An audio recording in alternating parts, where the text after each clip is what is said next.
12월 둘째 주 주일 3부 예배에 나오신 모든 성도님들을 환영하고 축복합니다. 하나님의 백성들을 거룩한 성회로 부르심에 감사하며 이 시간 주님만 송축하길 원합니다. 우리 다 같이 자리에 일어서셔서 사도신경으로 우리의 신앙을 고백하겠습니다. 전능하사 천지를 만드신 하나님 아버지를 내가 믿사오며 그 외아들 우리 주 예수 그리스도를 믿사오니 이는 성령으로 잉태하사 동정녀 마리아에게 나시고 본디오 빌라도에게 고난을 받으사 십자가에 못 박혀 죽으시고 장사한 지 사흘 만에 죽은 자 가운데서 다시 살아나시며 하늘에 오르사 전능하신 하나님 우편에 앉아 계시다가 저리로서 산자와 죽은 자를 심판하러 오시리라. 성령을 믿사오며 거룩한 공예와 성도가 서로 교통하는 것과 죄를 사하여 주시는 것과 몸이 다시 사는 것과 영원히 사는 것을 믿사옵나이다. 아멘. 우리 다 같이 자리에 앉으셔서 함께 찬양하며 나갑니다.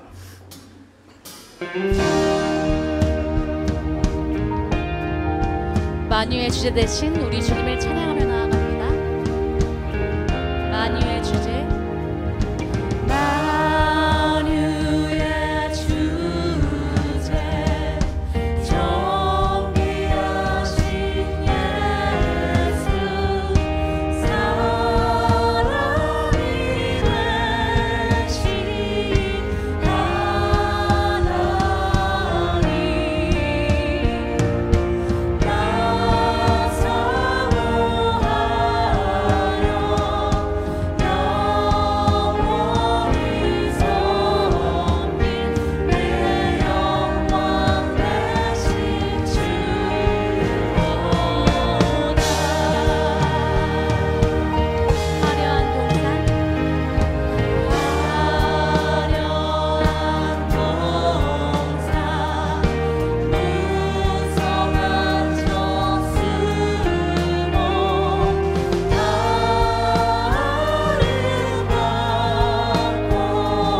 주만 높이리.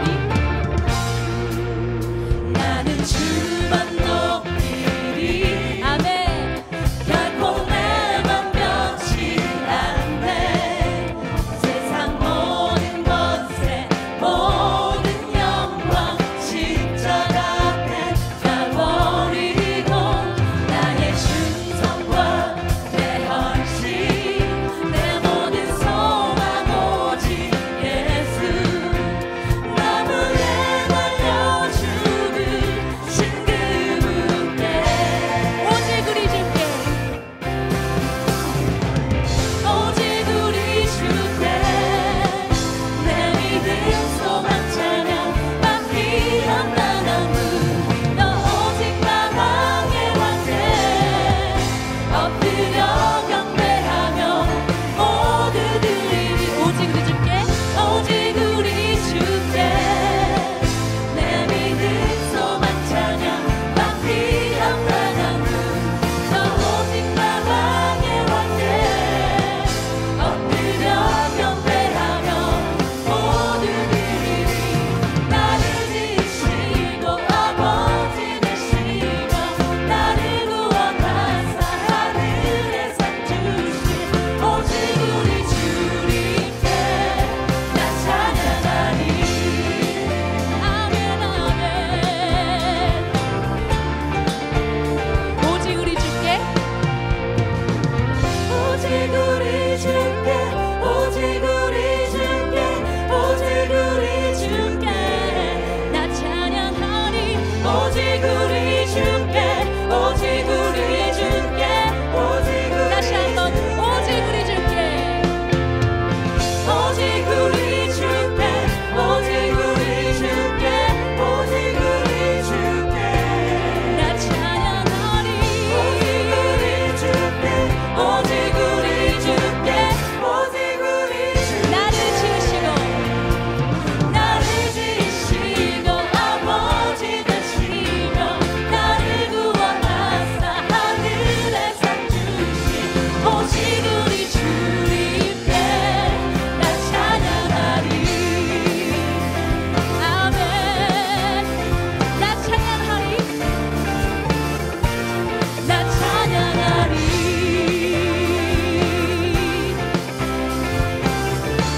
찬양받기 합당하신 주님, 주님의 이름을 찬양합니다. 아멘.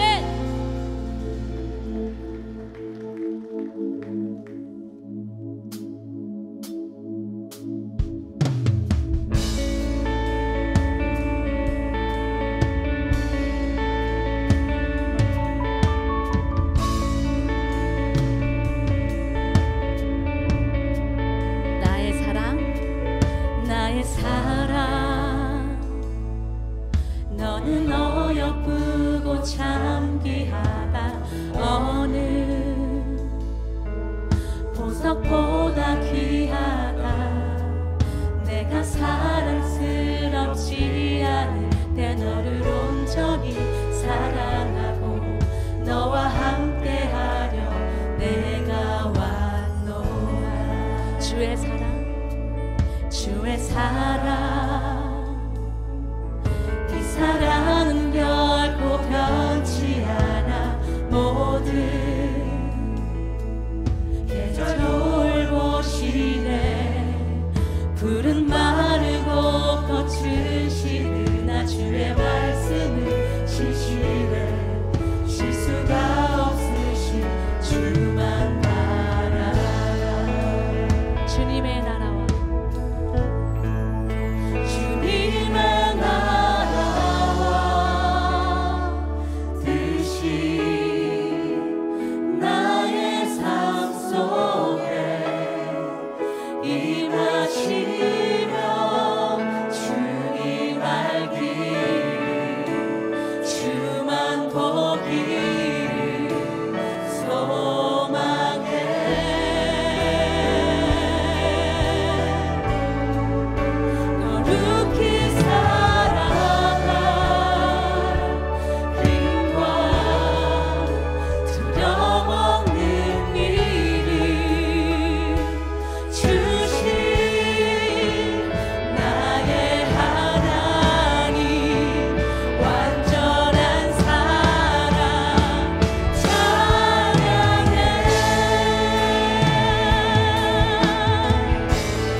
주의 말씀은 신실해 실수가 없으신 주만 바라라 주님만 알아와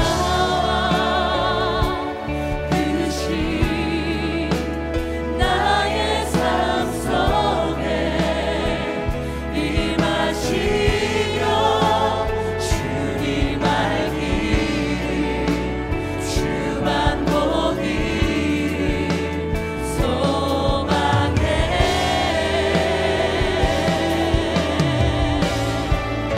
거룩히 살아가 힘과 두려움없는 길을 주신 나의 하나님 완전한 사랑 찬양해 찬양하리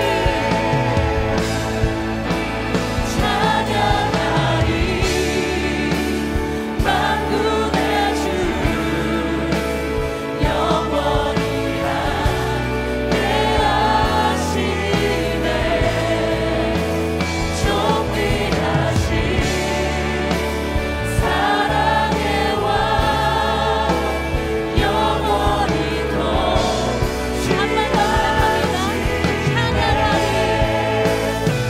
찬양하리 만군의 주 영원히 함께하시네 존귀하신 사랑의 왕 영원히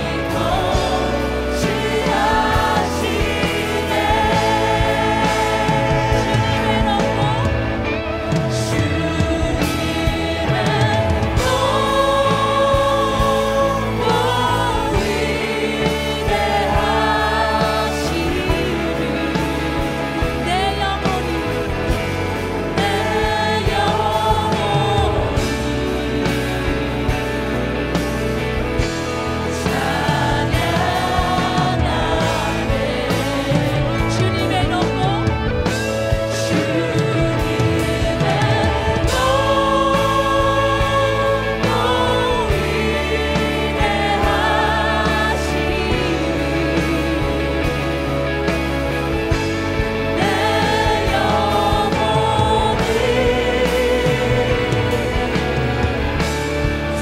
전심으로 한번 더 고백합시다.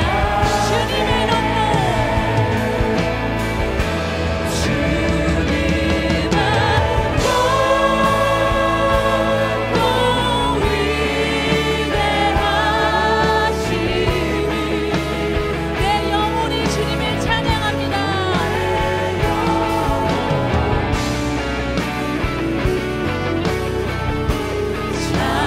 찬양하네 주님의 높고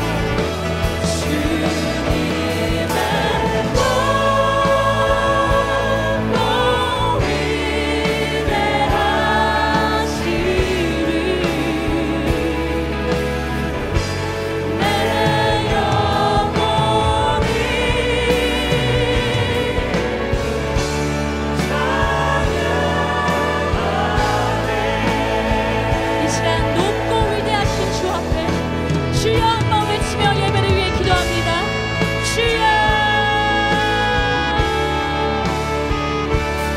찬양받기 합당하신 주님 높고 거룩하신 하나님 주님을 찬양합니다. 주님을 경배합니다. 온 세상의 주인 되신 하나님 이 시간 함께 모여 주님을 예배하게 하시는 너무나 한 주간 이 땅 가운데 삶에만 신경 쓰고 다른 것들에 마음을 뺏겼던 우리를 이 시간 회개합니다. 주님 우리 예배를 통하여 하나님의 뜻을 분별하게 하시고 내 삶을 통해 주님 한 분만 영광 받을 수 있기를 간절히 소망합니다. 성령 하나님 이 시간 이 예배를 주관하여 주시고 이 예배를 기쁘게 받아주시옵소서. 예수님의 이름으로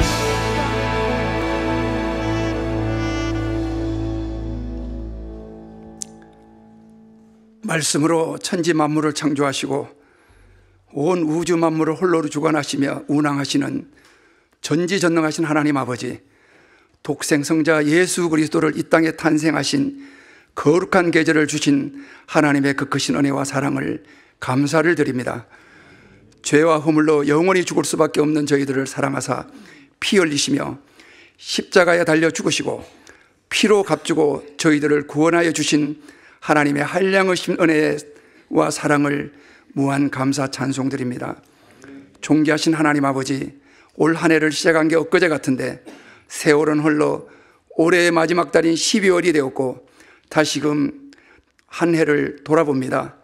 올 한 해의 출발부터 여기까지 저희들이 살아온 모든 것이 주님의 은혜였고 하나님의 크신 사랑을 받고 살았는데 저희들은 하나님의 사랑을 온전히 실천하지 못하고 믿음에서는 너무나 게으른 하나님의 마음을 아프게 한 그러한 삶을 살았음을 하나님 고백합니다.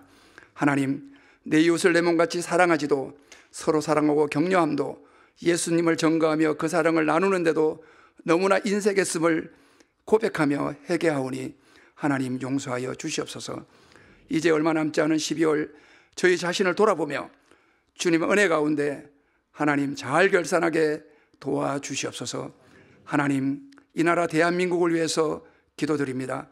하나님께서 사랑하시는 이 나라가 참으로 어렵고 힘든 위기에 있습니다. 하나님 도우셔서 위정자들이 하나님을 진정 두려워하고 나라와 국민들을 위하여 하루빨리 안정되는 국민들이 행복한 삶을 살아갈 수 있도록 하나님 도와주시옵소서.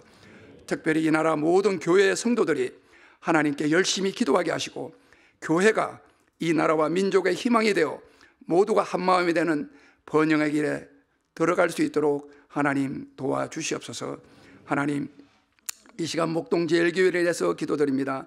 세우신 담임 목사님 성령 충만을 더하시고 하나님께서 맡겨주신 귀한 사역을 온전히 감당케 하시며 목동제일교회가 이 지역의 영성을 선도하며 사랑과 은혜가 충만하여 성교하고 구제하는 성도들 간의 아름다운 교제가 넘치는 건강한 교회로 세워주시옵소서. 하나님, 출타 중인 목사님 집회에도 성령과 은혜가 충만하게 선하게 인도하여 주시옵소서. 하나님, 질병으로 아파하는 성도들을 치료하여 주시고 어렵고 힘든 경제 여건 속에 성도님들의 사업장과 직장을 든든하게 붙잡아 주시사 모든 일이 형통하게 하나님 도와주시옵소서. 특별히 2024년 교회의 사역과 재정을 결산하며 모든 것이 하나님의 은혜였음을 감사드립니다. 이제 2025년 사역과 재정을 다시금 심의하고 계획하는 일에 하나님 함께하여 주시사 주님의 사역에 큰 열매를 맺어줄 수 있도록 하나님 도와주시옵소서. 하나님, 사역 박람회를 통하여 각 부서의 많은 사역자들과 봉사자들이 동참하여 하나님의 선한 사역이 큰 역사함이 있게 도와주시옵소서. 하나님, 이 시간 교육관에서 예배하는 미래의 꿈나무 주일학교 학생들의 예배를 하나님께서 기쁘게 받으시고 이 나라와 민족을 위한 영향력 있는 지도자들로 잘 성장되어질 수 있도록 하나님 함께하여 주시옵소서. 하나님, 이 시간 말씀을 준비하신 성낙원 목사님 입술을 통하여 증거되는 하나님의 귀한 말씀이 어렵고 힘든 시기를 살고 있는 저희들에게 이정표가 되게 하시고 새로운 힘을 얻어서 성령 충만한 삶으로 살아갈 수 있도록 하나님 도와주시옵소서. 바쁜 가운데 열심히 준비한 시온성 찬양대의 찬양을 하나님 기쁘게 받아주시옵고 예수님 거룩한 이름 받들어 감사하며 기도 올리옵나이다. 아멘.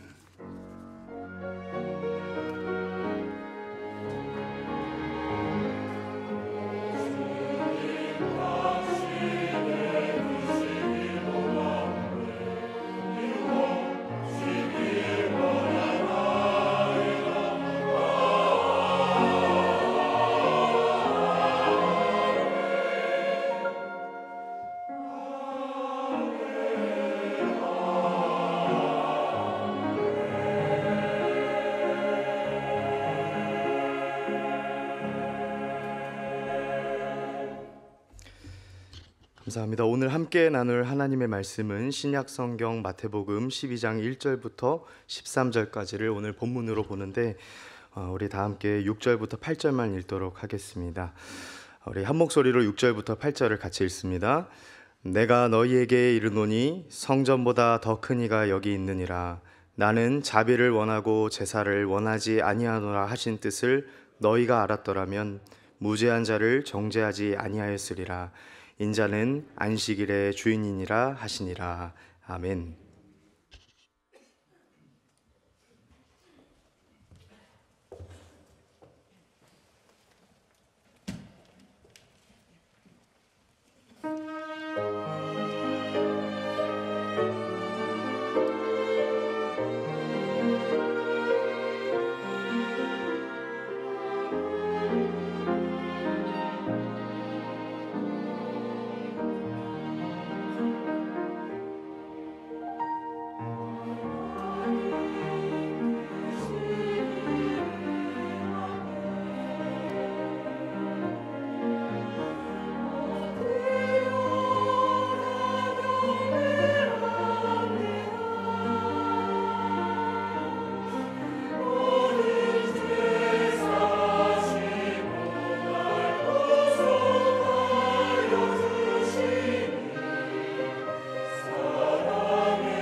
오늘 처음 교회에 오신 여러분을 진심으로 환영합니다.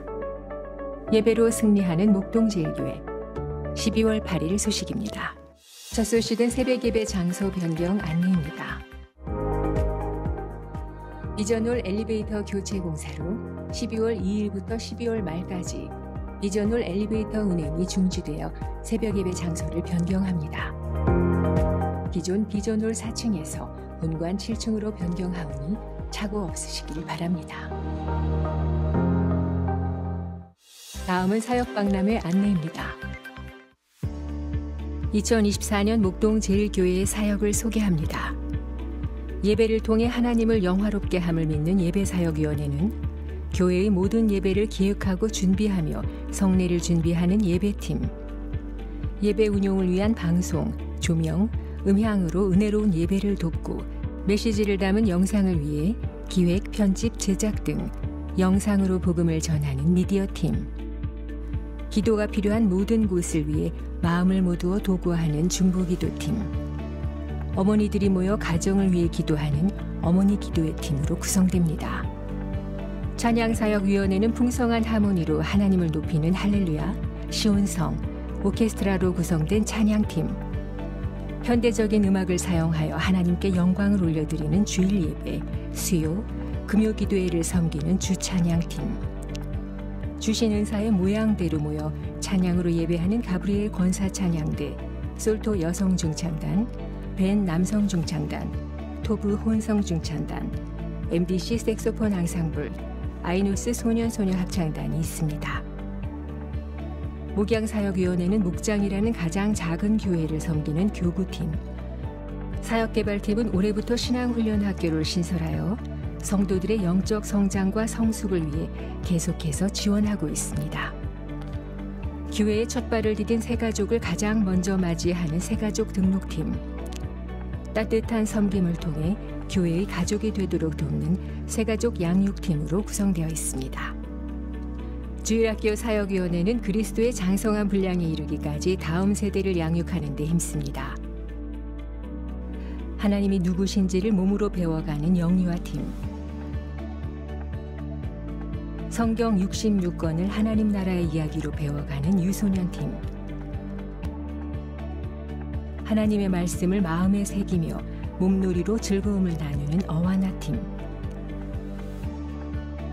하나님의 세계를 탐구하며 성경적 가치를 세워가는 청소년팀, 하나님의 시선으로 세상을 이해하고 제자의 삶을 살아내는 청년팀이 있습니다.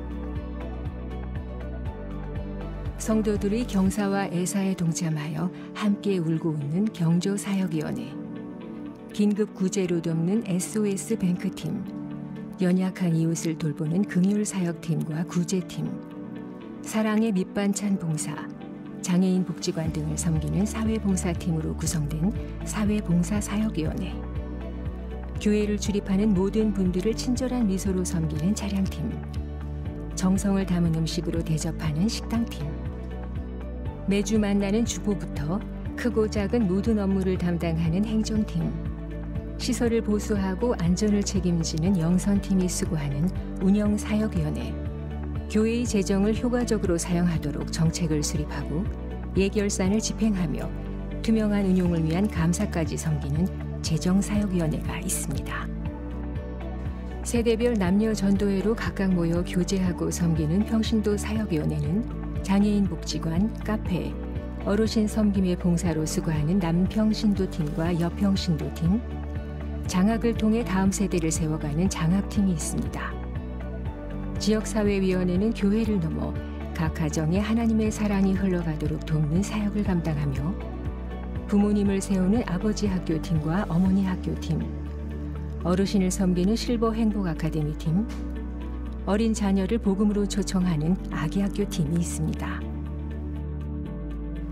열방을 품고 함께 기도하며 국내외 교회를 지원하고 섬기는 선교사역위원회는 농어촌 교회와 국내 문서방송 선교를 담당하는 국내팀, 교회의 파송선교사를 지원하고 소통하는 해외팀, 의료, 문화 결연을 통해 선교지를 방문하여 복음을 전하는 단기 선교팀이 있습니다. 이렇게 우리 목동 제1교회는 11개 사역위원회와 38개 팀으로 구성되어 민족의 희망이 되는 교회의 사명을 감당하기 위해 부단히 노력하고 있습니다. 성도님들의 많은 참여 바랍니다. MDC 주요 단편 소식입니다.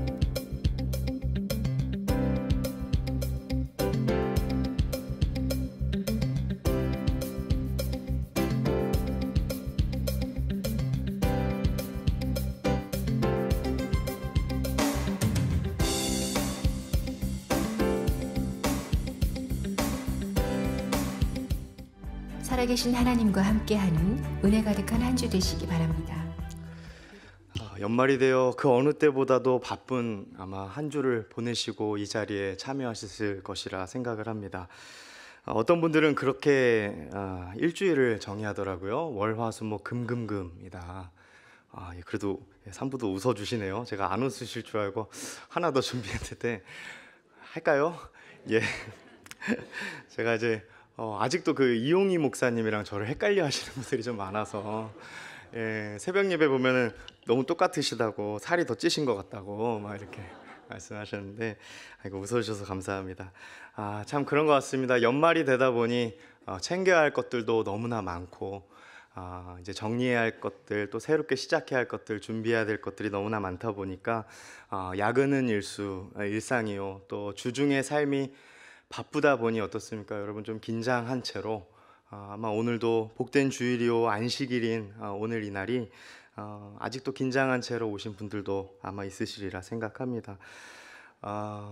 저 역시 목회자로서 또한 한 성도이기에 아마 그렇게 필요한 한 주를 살아왔던 저와 여러분 모두는 아마 교회에 바라는 것, 오늘 이 시간 바라는 것이 있다면 아마 한 가지일 것 같습니다. 바로 순전한 말씀에 젖어들고 순전한 그 말씀으로 회복받고 순전한 그 말씀으로 위로받기를 원한다라는 것입니다. 우리는 성도입니다. 성도이기 때문에 반드시 우리는 하나님과의 그 관계 속에서 하나님이 채워주시는 풍성한 은혜가 아니고서는 우리의 참된 안식은 있을 수 없습니다. 참 안타깝게도 그렇지만 이 주일마저도 하나님이 우리를 위해 이 창조 질서의 패턴을 따라 주신 이 복된 주일마저도 하나님이 주신 안식을 얻는 것조차도 너무나 버겁고 또 너무나 어려운 우리 성도님들이 계실 것입니다. 물론 그 저마다의 이 속사정들이 다 있으시겠지만 간절히 바라기는 오늘 그 근본적인 내가 안식을 누리지 못하는 이유가 무엇이며 또 어떻게 회복할 수 있는지에 대해 오늘 이 주님의 말씀으로 우리의 모든 어려움들이 해결되는 그런 귀한 시간 되길 간절히 소망합니다. 우리 본문 앞장을 먼저 좀 읽을 건데요. 마태복음 11장 28절, 29절을 우리 함께 읽어보겠습니다. 수고하고 무거운 짐 진 자들아 다 내게로 오라. 내가 너희를 쉬게 하리라. 나는 마음이 온유하고 겸손하니 나의 멍에를 메고 내게 배우라. 그리하면 너희 마음이 쉼을 얻으리니. 아멘. 저는 이 말씀을 보면 항상 제가 담당하고 있는 고등부 부서 학생들이 생각납니다.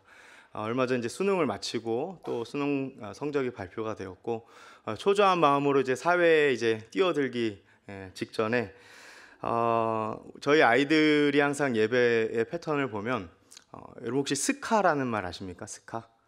스터디 카페의 줄임말입니다. 스카. 밤 늦도록 새벽 1-2시까지 공부를 하고 숙제를 하고 아이들이 3-4시간 잠을 자고 9시 예배를 옵니다. 그런 아이들이 비록 예배를 드리다가 그들 나름대로 안식을 취합니다. 이렇게 잠을 자는 거죠. 그래도 얼마나 기특하던지 3시간 자고 교회를 온 거잖아요. 그래서 얼마나 기특한지 모릅니다. 저희 고등부 학생들을 볼 때마다 이 수고하고 무거운 짐진 자들 이런 모습이지 않을까. 무거운 백팩을 하나씩 항상 들고 오거든요.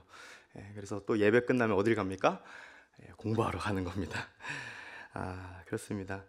비단 우리 고등부 학생들만 그럴까요? 사실 오늘을 살아가는 저와 여러분들은 바쁘지 않다면 거짓말일 겁니다. 저마다의 여러 이유와 사정들로 우리는 무거운 짐, 그 수고하는 여러 짐들을 지고 있습니다. 영혼의 짐도 있고 관계에서부터 어긋나는 너무나 어려운 힘든 일들, 그리고 또 내가 어떻게 할 수 없는 여러 가지 상황들로 우리는 안식과 쉼이 너무나 필요합니다.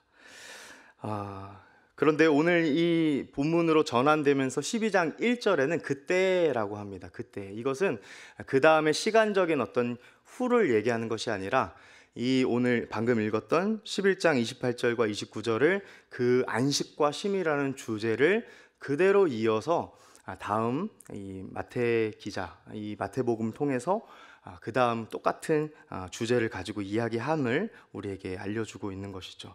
우리가 이제 오늘 말씀을 읽어보면 1절부터 13절까지를 본문을 정했는데 두 가지 이야기가 나옵니다. 1절부터 8절은 이 안식일의 밀밭 사이를 지나가면서 제자들이 이삭을 먹은 사건, 그로 인해 바리새인들과 논쟁을 벌인 사건이고, 또 9절부터 13절은 안식일에 회당에 들어가신 예수께서 손 마른 사람을 이렇게 고쳐주시면서 바리새인들과 논쟁한 사건, 이 두 가지 사건입니다.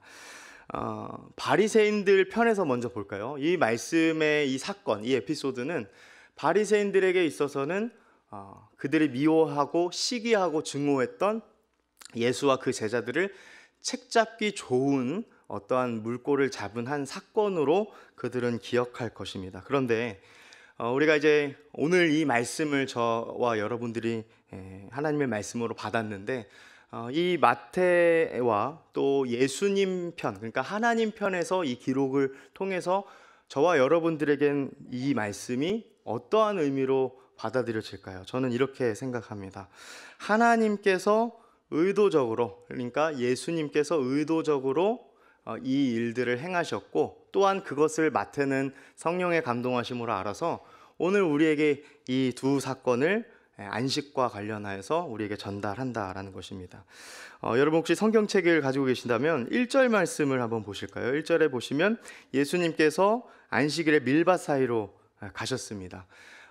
누구보다도 말씀을 잘 아시는, 또 말씀 그 자체이신 예수께서 과연 그 토라, 율법의 말씀을 모르셨을까요? 안식일에 밀밭을 가실 이유가 없는데 의도적으로 가신 것이죠.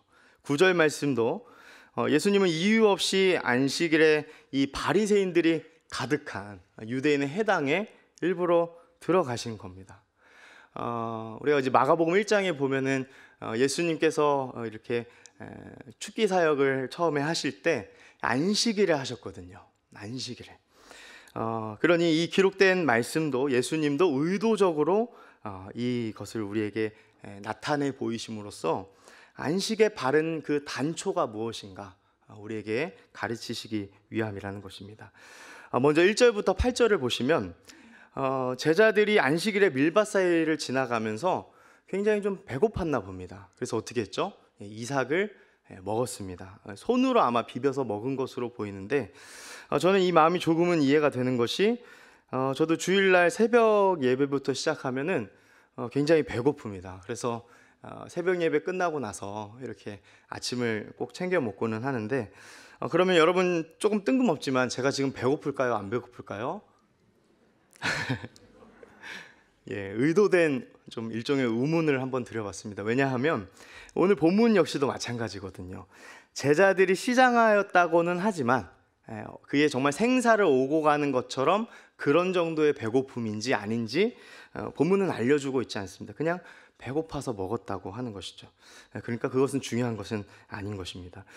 또한 바리새인들이 이 이삭을 잘라 먹은 것을 이제 율법을 어긴 것으로 보았는데, 또 이것이 왜 잘못인가, 왜 책잡을 만한 것인가, 두 번째 이유를 살펴보면 절도죄이지 않을까라는 생각을 우리는 말씀을 보면서 할 수 있습니다. 그런데 그 절도죄보다도 핵심은 무엇에 있습니까? 안식일 준수였습니다. 안식일 준수. 즉 제자들이 이삭을 잘라 먹은 행위가 하나님 앞에서 노동이 되었기 때문에 안식일을 어겼고, 그렇기 때문에 신성모독죄라는 것입니다. 얼핏 보기에 제자들이 좀 율법에 무지하여서 그랬던 건지 아닌지는 몰라도 예수님에게, 그들의 스승이신 예수에게 이것을 가지고 공격을 하는 것이죠. 유대교 후대 이 랍비의 이 전통, 장로들의 전통인 이 미시나를 보면은 안식일에 어떤 열매도 손도 대지 말라, 그러니까 엄격한 안식일을 노동을 하지 않을 것을 준수하라 합니다. 지금도 유대교인들은 그렇게 하려고 굉장히 극단적인 유대인들은 그렇게 하죠. 그러니 안식일을 지키지 않는 신성모독죄는 굉장히 그들에게 있어서 큰 일이었다라는 것입니다. 그래서 2절 말씀을 보시면 이렇게 말합니다. 바리새인들이 보고 예수께 말하되 보시오, 당신의 제자들이 안식일에 하지 못할 일을 하나이다 라고 말합니다. 하지 못할 일을 한다. 지금 여러분 말씀을 보면 바리새인들의 마음에는 예수 그리스도로 가득 차 있습니다. 여러분, 우리가 누군가를 미워할 때도요, 누군가를 사랑하는 것만큼이나 그 사람을 어떻게 됩니까? 가득 차는 거죠. 여러분 한번 생각해 보십시오. 밀밭 사이를 지나가는데 그 순간에 제자들이 이 이삭을 먹은 그것을 포착할 정도면 바리새인들이 얼마나 예의주시했다는 말입니까? 굉장히 치밀하고 굉장히 집중해서 그들의 일거수일투족을 아마 다 살폈을 것입니다. 바리새인들은 분명 알았습니다. 신명기 23장 24절 25절에 보면 이웃의 포도원 또는 이웃의 그 곡식이 굶주린 자들에게 그래도 그들에게 굶주린 자들이 먹을 수 있도록 하나님이 명령하셨다는 것을 알았고, 레위기 19장 9절에는 밭 모퉁이에 있는 곡식은 가난한 자들을 위해서 남겨두라 라는 말씀도 잘 알았을 것입니다. 심지어 이 신명기 25장 4절 말씀에 보면 곡식 떠는 소에게 망을 씌우지 말라 라는 말씀이 있죠. 곡식을 떠는 소가 이렇게 가면서 무엇을 하는 겁니까? 이 추수의 풍성함에 심지어 미물인 소까지도 그 풍성함에 참여하도록 하시는, 얼마나 이 자비의 하나님이요 긍휼의 하나님이요 풍성하신 하나님이신지를 율법 교사인 바리새인들은 누구보다도 잘 알았다는 말입니다. 그럼에도 바리새인들은 그렇게 아는 율법은 취하지 않고 하나님의 말씀에 이 대강령인 하나님 사랑과 이웃 사랑이라는 대강령은 있고, 오히려 율법을 자기 마음대로 자신들이 취하고 싶은 것만 취하여 다른 사람들을 찌르는 무기로 사용하는 이 안타까움, 아마 이 자체가 그들에게는 커다란 비극인 것입니다. 여러분, 바리새인들 누구보다 안식일 준수를 잘 했을까요? 못했을까요? 형식적으로 봤을 때는 아마 잘 했을 것입니다. 그렇지만 정작 참된 하나님으로부터 주시는 쉼과 안식을 누릴 수는 없었을 것입니다. 우리는 먼저 이 바리새인의 모습 속에서, 이 말씀 속에 바리새인의 모습을 보면서 우리 자신을 비추어 보았으면 좋겠습니다. 나는 어떤가? 나는 냉랭한 마음으로 하나님의 말씀은 이것은 취하지만 저것은 취하지 않으려고 하는 것은 아닌가? 하나님 말씀을 그저 지식적으로 아는 것을 추구하고 있고 하나님의 지혜는 멀리하고 있는 것은 아닌가? 하나님 말씀은 알고 있어도 주신 말씀대로 살지 않으려고 하는 우리의 모습은 없는가? 여러분, 그렇다고 한다면 이것을 돌이키는 것부터 하나님께서는 우리에게 참된 안식을 주실 줄 믿습니다. 여러분, 이러한 바리새인들의 고발에 예수님은 크게 두 가지로 대응을 하십니다. 3, 4절 말씀을 보면 다윗의 예를 듭니다. 다윗은 진설병, 그러니까 제사장들만 먹을 수 있는 이 진설병 상에 6개씩 놓여져 있는 그 진설병을 먹었습니다. 그러니까 그 이야기를 들면서 봐라, 안식일에 그러면 다윗은 안식일을 준수하지 않는 것이냐라는 예를 드시는 것이죠. 이것은 다윗이 극도로 생사를 오고 가는 시장함 때문에 그런 게 아니라 오히려 다윗이기 때문에 하나님께서는 그것을 안식일을 어긴 것으로 여기지 않으셨다라는 이야기로 동일한 변증을 하고 있는 것입니다. 왜 그렇습니까? 하나님 보시기에 마음에 합한 자였어요. 다윗은 정말 특별한 사람이었습니다. 그래서 하나님께서 이러한 부분에 예외로서 다윗을 대하시기를 기뻐하셨다라는 것이죠. 또 다른 예는 5절 말씀에 있습니다. 5절 말씀도 보시면 안식일에 일하는 제사장들을 예로 드십니다. 성전 안에서 일하는 제사장들은 필히 무엇을 해야 합니까? 노동을 해야 돼요. 노동. 그러니까 저도 오늘 일종의 어떤 노동을 해야 합니다. 엘리베이터를 못하면 올라가야 돼요. 8층까지. 그렇죠? 아무도 안 웃으시네요. 그러한 어떤 노동, 주를 위해서 성전에서 하나님을 위해 일을 하면서 직무하면서 반드시 필요하게 해야 하는 그런 일들은 그러면 하나님이 그것을 율법을 어기는 것으로 제사장들을 여기셨는가? 그렇지 않다라는 것이죠. 이 두 가지 예를 들면서 우리 주님께서는 더 담대한 주장을 하시는데 6절 말씀을 보시면 내가 너희에게 이르노니 성전보다 더 큰 이가 여기 있다라고 말씀하셨어요.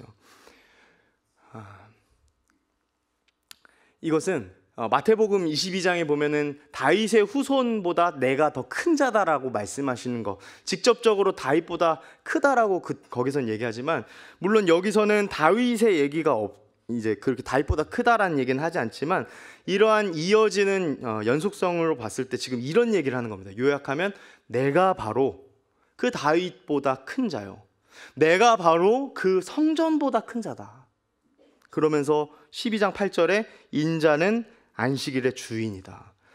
지금 이 안식일 논쟁에 바로 내가 그 안식을 제정하니요, 창조주요, 구속주요, 내가 이것을 너희에게 준 안식일의 주인이다 라고 우리 주님 말씀하고 계시는 겁니다. 이어지는 두 번째 에피소드도 마찬가지입니다. 짧게 말씀드리면 9절부터 12절, 13절 말씀에 보면 이 한 손 마른 그 자를 의도적으로 바리새인들은 염두하고 예수님을 책잡으려고 했던 것 같습니다. 안식일에 이 사람을 고치는 게 옳습니까? 라고 묻는 것입니다. 그들의 생각에 이면은 이런 생각이 있는 거죠. 안식일에는 이 하나님의 기적조차도 하루 미룰 수 있어야 한다라는 생각이 암암리에 있었던 겁니다. 생사를 오고 가는 그런 질병이 아니라고 한다면, 생명이 위급하지 않다고 한다면 한 손 마른 것 정도는 하나님께서도 안식일에 허락되지 않도록 하실 거야 라는 그들의 생각으로 그들은 율법의 해석을 따르고 있는 것입니다. 그때 예수님이 이렇게 말씀하십니다. 11절 말씀 우리 같이 한번 읽습니다. 예수께서 이르시되 너희 중에 어떤 사람이 양 한 마리가 있어 안식일에 구덩이에 빠졌으면 끌어내지 않겠느냐. 아멘. 자, 수사 의문문으로 물었습니다. 이것은 강조죠. 어떤 강조입니까? 그렇게 한다입니까? 아닙니까? 당연히 그렇게 하지 않느냐. 특히 율법의 말씀을 잘 알고 있는 이들에게는 당연한 일이었습니다. 신명기 22장 4절 말씀에 보면 내 형제의 낙이나 소가 길에 넘어진 것을 보거든 못 본 채 하지 말고 너는 반드시 형제를 도와 그것들을 일으킬지니라 라고 기록되어 있습니다. 못 본 채 하지 말고 너는 반드시 도와라 라고 하나님 명령하신 거죠. 당연히 가축보다 사람이 귀합니다. 당연히 그 구덩이에 빠진 양보다 사람이 귀한 것이죠.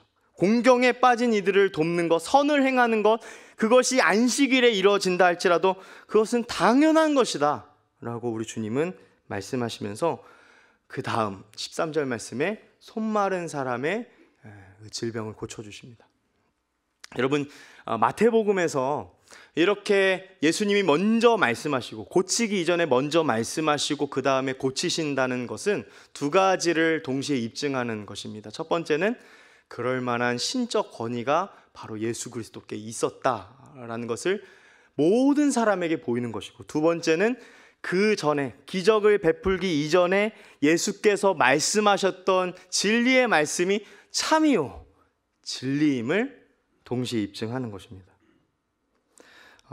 못 본 채 하는 거, 너희들이 지금 그렇게 하는 건 마치 못 본 채 하는 거와 다를 바 없다. 이것은 안식일에 위배된다. 이런 마음이야말로 오히려 안식일에 위배된다라고 말씀하시는 겁니다. 여러분, 오늘 이 말씀을 보면서 우리는 누가복음 10장에 우리가 잘 알고 있는 예수님께서 비유하신 비유를 떠올릴 수 있습니다. 강도 만난 자의 이웃이 누구인가? 세 가지 부류가 나오죠. 첫 번째가 누구죠? 제사장. 예, 맞습니다. 제사장. 두 번째는 또 누가 지나갑니까? 레위인이 지나갑니다. 마지막 세 번째 누가 지나가죠? 사마리아 사람이 지나갑니다. 제사장, 레위인은 그냥 지나갔고 못 본 채 하고 지나갔을지라도 누가복음 10장에서 예수님께서 예로 드신 그 사마리아 사람처럼 마치 우리 주님은 그렇게 선을 행하고 긍휼의 마음을 가지고 선을 행하는 것이 100번 옳다라고 말씀하시는 것이죠. 여러분, 우리는 지금 예수님께서 어떤 안식일에 대한 그런 변증들을 통해서 바리새인들을 그저 논리적으로 이기려고만 하는 것이 아님을 반드시 기억해야 합니다.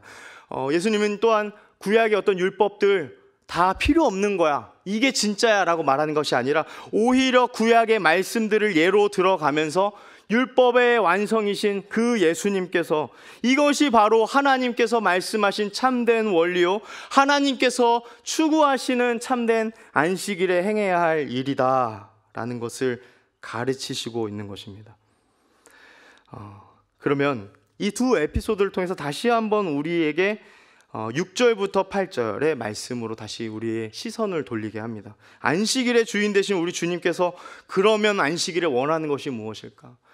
여러분, 우리가 이제 예배를 드리러 항상 이 자리에 나올 때 우리의 필요, 우리의 어떤 안식의 필요함을 가진 채 이 자리에 나오지만 가장 먼저 중요하게 여겨야 할 것은 그 안식일의 주인 되신 예수, 우리 주님, 경배받게 합당하신 그 주님은 어떠한 것을 원하시는가? 우리가 한번 생각해 볼 필요가 있습니다. 우리 12장 7절 말씀을 우리 같이 한 목소리로 읽습니다. 나는 자비를 원하고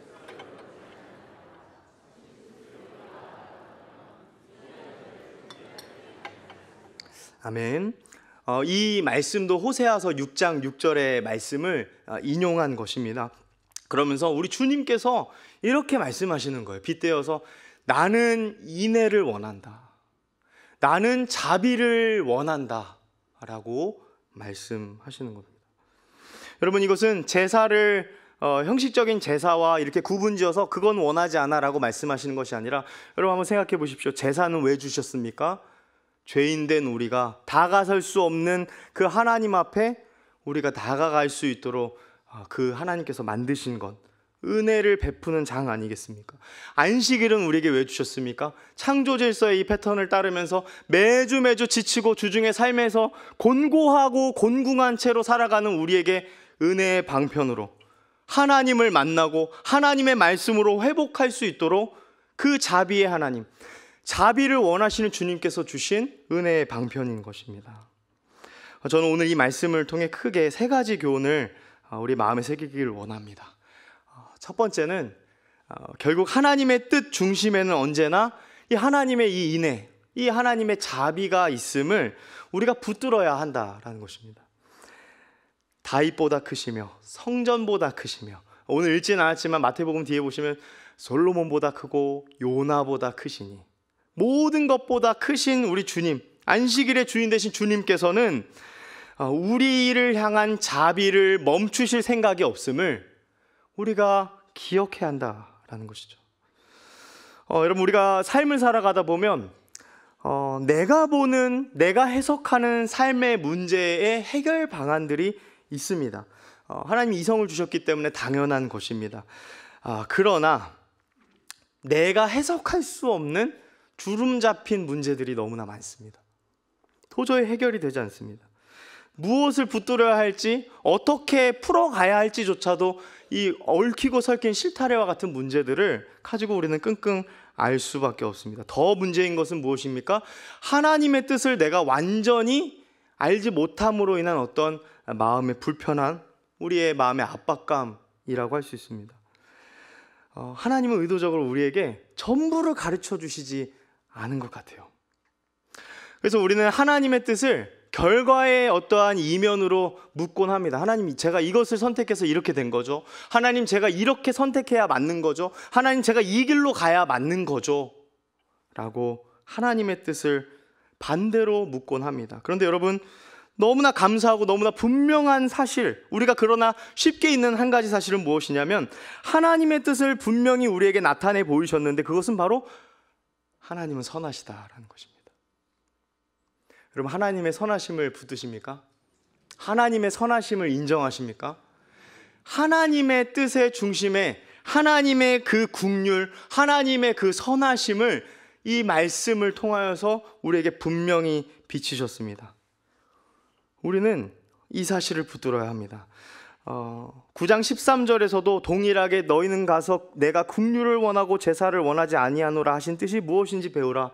다시 한번 호세아서 6장 6절 말씀을 동일하게 사용합니다. 죄인을 부르러 오신 예수님, 선하신 하나님, 우리가 이해할 수 없는 그 선함의 정도를 벗어나시는 그 선하신 하나님, 그 하나님의 자비가 하나님의 뜻에 분명히 있음은 분명합니다. 여러분, 우리가 주중에 살면서 심지어는 이 주일에마저도 거리끼고 불편한 마음을 가져서 안식을 빼앗기는 사랑하는 성도 여러분들, 하나님의 뜻에는 그럼에도 우리가 다 이해하지 못해도 우리를 향한 하나님의 그 자비는 선하시고 그 온전하신 하나님의 자비의 뜻은 분명함을 반드시 붙드시길 간절히 소망합니다. 심지어 인간의 긍휼과 인간의 자비와는 다릅니다. 인간의 자비는 어떻습니까? 때론 좀 편파적입니다. 그렇죠? 내가 좋아하는 사람에게 더 이렇게 하고. 그런데 하나님 아버지의 그 긍휼, 하나님 아버지의 그 자비는 가장 정의로우실 때, 그 정의를 드러내실 때 가장 큰 사랑을 보이셨습니다. 어디서 보이셨습니까? 예수께서 십자가에 매달리실 때. 그분의 그 공의와 그분의 그 자비가 입맞추며 마주하는 자리가 십자가에서 였음을 우리에게 보이셨습니다. 여러분, 이 하나님께서 하나님만이 주실 수 있는 이 자비, 이 자비가 나를 살게 합니다. 하나님만이 주실 수 있는 내 빈자리, 내 연약한 질그릇, 이 깨어지기 쉬운 질그릇과 같은 내 이 마음에 온전히 채워주실 수 있는 것은 하나님의 자비뿐임을 여러분 기억할 수 있기를 간절히 소망합니다. 두 번째입니다. 우리는 목자를 떠나 살 수 없는 양임을 우리가 기억하자라는 것입니다. 여러분, 우리의 문제 대부분은요, 아주 간단하게도 목자가 없으면 사실 살 수 없는 한 마리 양에 불과한 게 바로 저와 여러분임에도 불구하고 우리가 그것을 종종 잊고 살아간다라는 것입니다. 여러분, 오늘 말씀을 보면 오늘 바리새인들의 모습만 조금 강조해서 오늘 시간상 이렇게 말씀을 드렸지만, 사실은 여러분 마태복음 전체를 보면 예수와 함께한 제자들도 어땠습니까? 성령을 받기 이전에는 무지했습니다. 예수님과 가까이 있었던 자들도 예수님의 그 뜻을 온전히 깨닫지 못했어요. 저와 여러분들의 모습이죠. 여러분, 군중들은 어땠습니까? 호산나 다윗의 자손이요. 어떤 때는 예수님의 행하신 그 기적을 보면서 정말 하나님이시구나, 하나님의 아들이시구나 라고 그렇게 하면서도, 여러분, 호세아서의 그 표현처럼 이 아침 이슬같이 쉬 사라지는 그 이슬처럼 금방 쉽게 변덕해버리고 예수를 십자가에 못 박으라, 그렇게 말하는 군중들의 모습, 바리새인들의 모습은 말할 것도 없죠. 여러분, 이 모든 자들의 모습들은 결국에는 무엇을 말합니까? 저와 여러분들의 모습을 말하는 것입니다. 그것은 그 모든 모습들에 있는 각양각색의 모습이 있다 하더라도 중요한 것은 무엇이냐면 한 마리의 양에 불과하다라는 것입니다. 여러분, 우리는 우리의 힘으로만 살 것이 아닙니다. 우리의 힘으로는 살아갈 수가 없음을 고백해야만 합니다. 언약 백성인 저와 여러분들은 주님의 목자의 음성을 듣고서만 우리는 살아갈 수밖에 없는, 여러분, 우리의 어떠한 태도도 선행하는 가장 첫 번째는 목자의 음성을 듣고 목자의 음성대로 살아가야만 한다라는 것을 우리가 기억해야 한다는 것입니다. 그렇다면 목자 대신 예수는 어떤 목자이십니까? 긍휼의 목자입니다. 목자 없는 양을 보시며 불쌍히 여겨주셨던 긍휼의 목자, 다윗보다도 더 뛰어난 종말의 목자, 영원한 목자이십니다. 꺼져가는 그 심지를 끄지 않으시고 이 상한 갈대를 꺾지 않으시는 참 좋으신 우리의 목자이십니다. 다윗도 그렇게 고백했어요. 다윗 역시도 자신의 목자 되신 분을 이렇게 고백했습니다. 여호와는 나의 목자시니 내가 부족함이 없으리로다. 아멘. 여러분, 그 목자를 붙드시고 정말 힘들겠지만, 이번 한 주도 정말 바쁘고 정말 어렵겠지만 그 목자의 음성을 따라서 살아가는 저와 여러분 되시길 간절히 소망합니다. 마지막으로 이렇게 적용을 했으면 좋겠습니다. 긍휼을 구하고 우리 역시도 그 하나님의 긍휼을 따라 선을 행하자는 것입니다. 여러분, 우리가 이 주일, 복된 주일에 우리는 참 감사하게도요, 이 일상에서 하던 일들을 잠시 멈추어 서서 우리의 육신이 쉴 뿐만 아니라 우리의 영혼이 하나님과 교제하고 하나님의 그 영원한 사귐을 맛보면서 우리의 영혼도 회복하고 쉬는 시간을 가집니다. 그런데 이 귀한 복된 주일에 우리가 쉴 때 참 감사하게도 우리의 영혼을 위해 일하시는 분이 계시죠. 바로 예수님입니다. 예수님은 우리의 안식을 위해 지금도 쉬지 않고 일하시는 분이십니다. 안식일에 의도적으로 참된 안식을 위해 쉬지 않으시며 긍휼과 선을 행하시는 우리 좋으신 주님, 그 주님의 그 일하심을 따라서 오늘 우리는 말씀을 통해 다시 한번 회복을 받고 다시 한번 그 긍휼로 채워짐을 경험하게 됩니다. 여러분, 그럴 때 나만 알지 않았으면 좋겠어요. 나만 그 안식을 얻고서 끝내지 않았으면 좋겠다라는 말입니다. 여러분, 마른 손을 고쳐주신 그 병자의 입장에서 한번 생각해 보십시오. 자신에게 있어서는 가장 어려운 게 바로 이 마른 손이었을 것입니다. 그런 그 마른 손, 한 손 마른 병자를 주님께서는 못 본 채 하지 않으시고 긍휼로 그를 깨끗게 치유해 주셨던 것처럼, 그 긍휼이 실제로 선을 행함으로 나아갔던 것처럼, 그렇게 우리가 은혜를 입었던 것처럼 우리 역시도 하나님의 긍휼, 그 하나님의 긍휼을 우리가 만나는 모든 이들에게 흘려보낼 수 있기를 간절히 소망합니다. 여러분, 오늘 만나는 한 사람이어도 좋습니다. 그 한 사람에게 하나님의 긍휼을 알리십시오. 하나님의 긍휼을 드러내십시오. 제가 올해 개인적으로 제 마음을 가장 울렸던 일이 있었습니다. 그것은 제가 이제 우리 교회에서 일어난 일이기 때문에 제가 비밀로 해야 돼서 좀 추상적으로 말씀드리는 거 죄송합니다. 한 학생이 있었습니다. 한 학생이, 이 학생이 굉장히 어려운 일 속에 지금도 있어요. 제가 보기엔 너무 걱정이 되는, 괜찮을까 하는 친구고 항상 생각날 때마다 기도하는 학생인데, 그 학생이 또 다른 학생이 힘든 상황에 놓인 것을 보게 됩니다. 그러면서 그 학생에게 편지를 씁니다. 이 편지를 쓰면서 그렇게 얘기를 하는 거예요. 많이 힘들지, 힘내. 내가 기도할게 라고 진심을 한자 한자 꾹꾹 눌러 담아 편지를 쓴 것을 보게 되었습니다. 여러분, 저는 그 편지를 보면서 오랫동안 아무것도 할 수 없었습니다. 사람들의 시선은, 심지어 그냥 저의 시선도 이 아이가 얼마나 힘들까 연민하고 동정하는 것에 그쳤지만, 이 아이는 긍휼을 흘려보내고 있던 중이었어요. 그 깨어진 질그릇과 같은 그 상처들 속에서 다른 상처를 가진 학생을 위해서 긍휼을 흘려보낸 겁니다.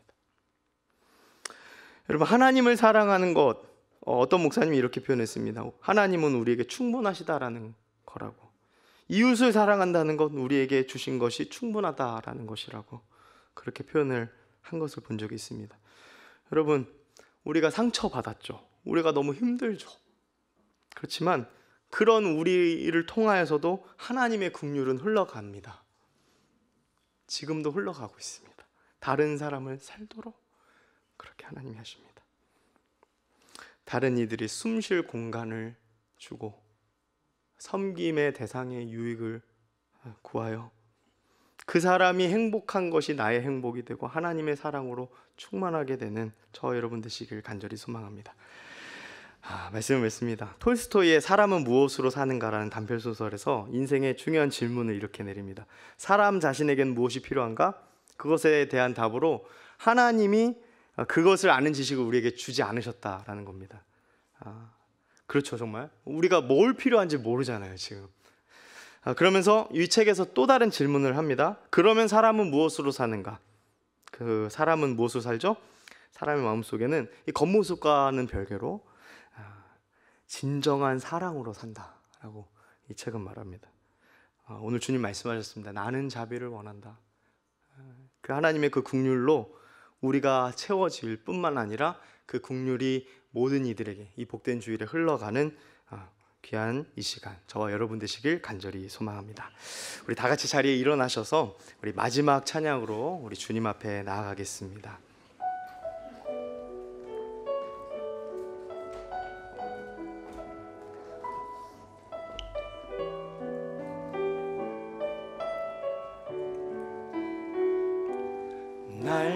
날마다 숨 쉬는 순간마다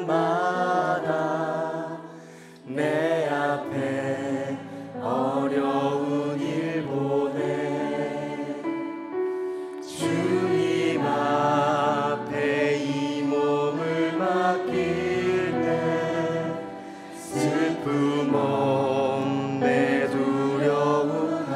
2절 찬양하실까요? 날마다 주님, 날마다 주님 내 곁에 계셔 자비로 날 감싸 주시네. 아멘, 아멘. 주님 앞에 이 몸을 맡길 때 힘주시네.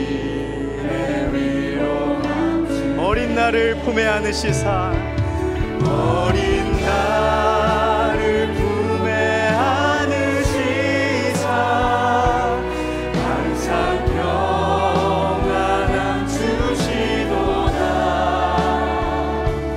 내가 살아 숨을 쉬는 동안 살피신다 약속한 인생의 어려운 순간마다 인생의 어려운 순간마다 주의 약속 생각해보네.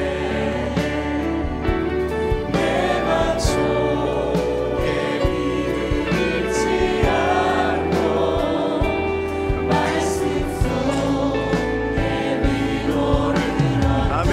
주님의 도우심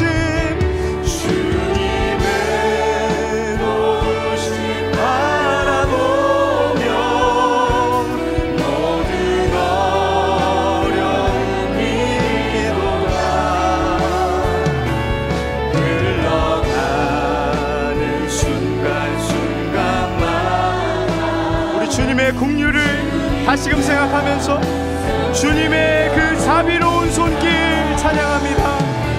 주님의 그 자비로운 손길 항상 돌려 주시도다.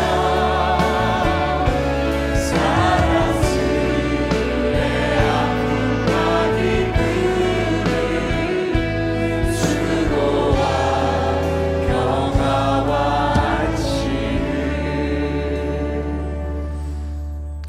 하나님, 우리가 주님을 떠나서는 참된 안식을 얻을 수 없는 한 마리 양입니다. 주께서 찾으시는 그 한 마리 양이 되기를 원합니다. 주중의 삶으로 지치고 관계로 인해 병들었음에도 불구하고 이 복된 안식일인 주일에 주님께 나와 엎드려 예배하며 하나님 우리에게 주신 모든 것을 감사함으로 우리 소득의 일부를 주님께 기꺼이 헌신하며 주님 앞에 드리오니 주님, 우리가 늘 주의 긍휼을 덧입기를 소망하옵고 지금은 구주 예수님의 은혜와 성부 하나님의 사랑과 성령 하나님의 교통하심이 자비하신 주님의 권속 가운데 함께 예배하는 모든 성도들 위해 이제로부터 영원토록 함께 있을지어다. 아멘.